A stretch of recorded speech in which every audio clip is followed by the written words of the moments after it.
नमस्कार दोस्तों, अपनी पाठशाला में आपका स्वागत है। आज हम प्रश्नावली 12.2 के प्रश्न नंबर 5 और 6 को देखेंगे। प्रश्न नंबर 5 आपके सामने कुछ इस प्रकार है। लिखा हुआ है, एक बर्तन एक उल्टे शंकु के आकार का है। उसकी ऊंचाई 8 सेंटीमीटर है और उसके ऊपरी सिरे की त्रिज्या दी गई है 5 सेंटीमीटर। यह ऊपर तक पानी से भरा हुआ है। ध्यान दीजिएगा, शंकु है, उल्टा दिया हुआ है और पानी से भरा हुआ है। जब इस बर्तन में शीशे की कुछ गोलियां जिनमें प्रत्येक 0.5 सेंटीमीटर त्रिज्या वाला एक गोला है, इसका मतलब यह है कि शीशे की गोलियां बनी हुई है जिसकी त्रिज्या दी गई है 0.5 सेंटीमीटर। ऐसी गोलियों को उसमें डाल दिया जाता है तो इसमें से भरे हुए पानी का 1/4 भाग बाहर निकल जाता है। इसका मतलब है जो गोलियां हैं वो लगभग पानी के 1/4 भाग के बराबर हैं। तो बर्तन में डाली गई शीशे की गोलियों की संख्या ज्ञात कीजिए। तो चलिए हम इसे ज्ञात कर लेते हैं। जैसा कि आप सामने देख सकते हो, एक शंकु आकार का चित्र दिया गया है। तो इस शंकु आकार का चित्र है जिसकी त्रिज्या दी गई है 5 सेंटीमीटर और इसकी ऊंचाई दी गई है 8 सेंटीमीटर। प्रश्न में कहा गया है कि ये पानी से भरा हो और यदि इसके अंदर 0.5 सेंटीमीटर जो गोली है, 0.5 सेंटीमीटर त्रिज्या वाली जो गोलियां इसके अंदर डाली जाए तो लगभग 1/4 पानी बाहर आ जाता है। ध्यान दीजिएगा, जितना पानी बाहर आया है उतने ही आयतन की गोलियां अंदर गई होगी। ठीक है, यदि ऐसा कह रहा है प्रश्न के 1/4 पानी बाहर आ जाता है, इसका अर्थ ये है कि 1/4 की गोलियां ही इसके अंदर है। इसका अर्थ यह है कि यदि इस शंकु का आयतन निकाल दिया जाए और इसका 1/4 कर लिया जाए तो हमें गोलियों का कुल आयतन प्राप्त हो जाएगा। ध्यान दीजिएगा, आपको बोला गया है कि गोलियां डालने पर 1/4 पानी बाहर आ जाता है। इसका अर्थ ये भी होता है कि जितना गोलियों का आयतन है शंकु के आयतन का 1/4 है। ठीक है, तो मैं लिख देता हूँ गोलियों का आयतन बराबर, ठीक है, शंकु का आयतन बट्टे में 4। बोला जा रहा है कि शंकु का आयतन जो है वो 1/4 बाहर निकल आता है यानी पानी, इसीलिए शंकु का आयतन बट्टे में 4 ये गोलियों का आयतन के बराबर होगा। शंकु का आयतन होता है πr² बट्टे में 4। ठीक है, ये जो बट्टे में वो 4 तो है लेकिन शंकु का आयतन है πr² बट्टे में 3, यानी यहाँ से लेके यहाँ तक का, यानी इतना तो शंकु का सूत्र है और ये बट्टे में 4 तो यहाँ से दिया गया है वो। अब इसके अंदर मान लिख देते हैं। पाई का पाई इसको रहने दीजिए, ऐसा कहता छोड़ दीजिए। आर का मान दिया गया है 5, तो हम इसे 5 को 2 बार लिख देंगे तो 5 गुणा 5 हो गया। एच का मान 8 दिया गया है तो मैंने यहाँ से लिख दिया 8 बट्टे में 3 का 3 गुणाकार में 4 का 4। इस 4 से 8 को काट दीजिए, 4 एकम 4, 4 दूनी 8 हो जाएगा। पाई का पाई गुणाकार में 5 25 और 25 दूनी 50, तो ये हो गया 50 बट्टे में 3। ठीक है, यानी इतना गोलियों का आयतन हो गया है। अब यदि गोलियों के आयतनों की संख्या ज्ञात करनी हो, ध्यान देना, गोलियों का आयतन तो दे दिया गया है। यदि हमें पता लगाना हो कि ये जो पात्र दिया है इसके अंदर गोलियों की संख्या कितनी है, तो यदि गोलियों के आयतन में एक गोली का आयतन से भाग दे दूं, ध्यान दीजिएगा, कुल गोलियों को जो आयतन दिया उसके अंदर एक गोली का आयतन से भाग दे दिया जाए तो हमें संख्या प्राप्त हो जाएगी। तो हम लिख देते हैं गोलियों की संख्या बराबर गोलियों का आयतन एक गोली का आयतन। ध्यान दीजिएगा, बट्टे में क्या आएगा, एक गोली का बराबर गोलियों का आयतन आपको पता ही है, इसका आयतन आया हुआ है लगभग पाई गुणाकार में 50 बट्टे में 3 आया हुआ है, तो हमने लिख दिया। ठीक है, गुणाकार का गुणाकार। एक गोली का आयतन कितना होता है, एक गोली का आयतन आपको पता ही है 4 बट्टे में 3 पाई r1 लिख दिया हमने, और ये घन। क्यों? क्योंकि मैंने गोली के आयतन के गोली की जो त्रिज्या है इसे r1 बोला गया है, इसलिए r1 लिख दिया, और इसका जो आयतन होता है 4 बट्टे में 3 पाई r घन। ठीक है, इस 3 से ये 3 कट जाएगा, इस पाई से ये पाई कट जाएगा, तो बचा क्या, ऊपर बचा 50 बट्टे में बचा 4 का 4 गुणाकार में r1 का मान दिया है 0.5। यदि 0.5 को हम 3 बार लिखें तो इस प्रकार हो जाएगा 0.5 गुणाकार में 0.5 गुणाकार में 0.5।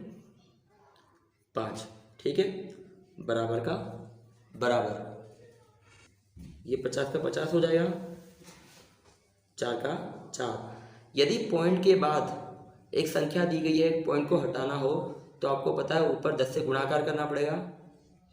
इसके लिए 10 का गुणाकार यहाँ करूँगा, इसके लिए यहाँ और इसके लिए यहाँ, यानी ऊपर 3 बार 10 का गुणाकार करेंगे। कितनी बार करेंगे?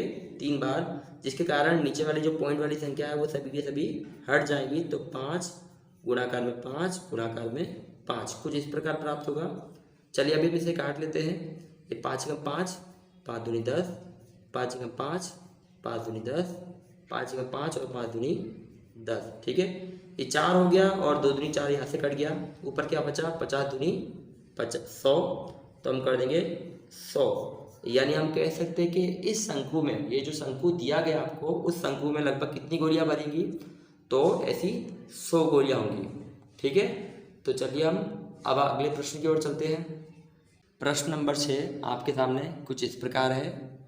लिखा हुआ है ऊंचाई 220 सेंटीमीटर और आधार 20 सेंटीमीटर वाले एक बेलन, जिस पर ऊंचाई 60 सेंटीमीटर और त्रिज्या 8 सेंटीमीटर वाला एक अन्य बेलन आरोपित है। ध्यान दीजिएगा, एक बेलन है, बेलन के ऊपर एक दूसरा बेलन आरोपित है, से लोहे का एक स्तंभ बना है। ध्यान देगा, लोहे का एक स्तंभ बना हुआ है। इस स्तंभ का जो द्रव्यमान है वो ज्ञात करना है, यानी वो कितना वजन है इसका वो ज्ञात करना है। जबकि दिया गया है 1 सेंटीमीटर क्यूब लोहे का द्रव्यमान लगभग 8 ग्राम होता है, ठीक है। तो चलिए हम इसे ज्ञात कर लेते हैं। ये रहा वो बेलनाकार जो नीचे दिया हुआ है। इसके ऊपर सेम टू सेम एक और बेलनाकार है, यहाँ से लेके यहाँ तक, यानी इस बेलनाकार की जो ऊंचाई दी गई है वो लगभग 220 सेंटीमीटर है, और यहाँ से लेके यहाँ तक जो बेलनाकार दिया गया है इसकी ऊंचाई लगभग 60 सेंटीमीटर है। इस बेलनाकार का जो व्यास है वो 24 सेंटीमीटर दिया गया है। यदि व्यास 24 सेंटीमीटर है तो हम कह सकते हैं इसकी त्रिज्या कितनी होगी? 12 सेंटीमीटर होगी, और इसकी ऑलरेडी त्रिज्या दी गई है जो लगभग लिखी हुई है 8 सेंटीमीटर यहाँ पे दे दी गई है, और बोला गया कि ये लोहे से बनाया गया है। आपको इसका द्रव्यमान ज्ञात करना है, और उदाहरण दिया गया है 1 सेंटीमीटर घन बराबर 8 ग्राम लिया जाए। इस स्थिति में इसका द्रव्यमान ज्ञात कर लीजिए। ध्यान दीजिएगा, यहाँ 1 सेंटीमीटर बराबर 8 ग्राम दिया गया है। इसका अर्थ ये है कि आपको इसका आयतन निकालना है। यदि आप आयतन इसका निकाल लो और 8 से गुणाकार कर दो तो आपको इसका कुल द्रव्यमान मिल जाएगा। ध्यान दीजिएगा, यदि मैं इसका आयतन निकाल लूँ, ठीक है, 1 सेंटीमीटर बराबर 8 दिया है तो 2 सेंटीमीटर बराबर 16 होगा, 3 बराबर 24 होगा। इसका अर्थ ये है कि जो भी आयतन आएगा उसका मैं 8 से गुणाकार कर दूँ तो मुझे लोहे का क्या मिल जाएगा? तो लोहे का द्रव्यमान मिल जाएगा।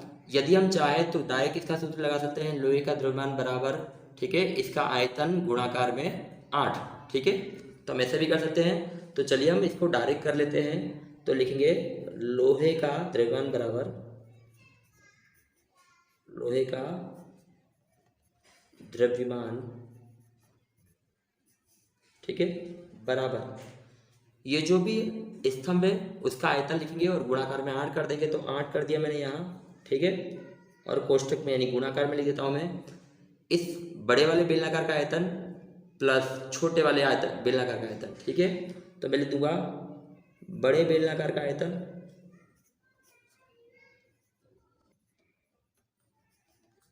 प्लस छोटे बेलनाकार का आयतन, ठीक है, और कोष्टक हो जाएगा बंद। बराबर का बराबर 8 का 8। कोष्टक में बड़े बेलनाकार का आयतन कितना होगा? आपको पता ही है, बेलनाकार का सूत्र तो वही होता है बेलनाकार के आयतन का, पाई आर स्क्वायर एच प्लस, और छोटे बेलनाकार के लिए भी वही पाई आर स्क्वायर एच। लेकिन ध्यान दीजिएगा, छोटे बेलनाकार के लिए हमने R1 और H1 कहा है, तो हम यहाँ कर देंगे R1 और H1, ठीक है। बाकी सेम टू सेम है। बराबर का बराबर ये हो जाएगा 8। यहाँ आपको दिख रहा है दोनों तरफ पाई कॉमन है, तो पाई को बाहर निकाल लेते हैं। तो यहाँ निकाल लिया हमने पाई।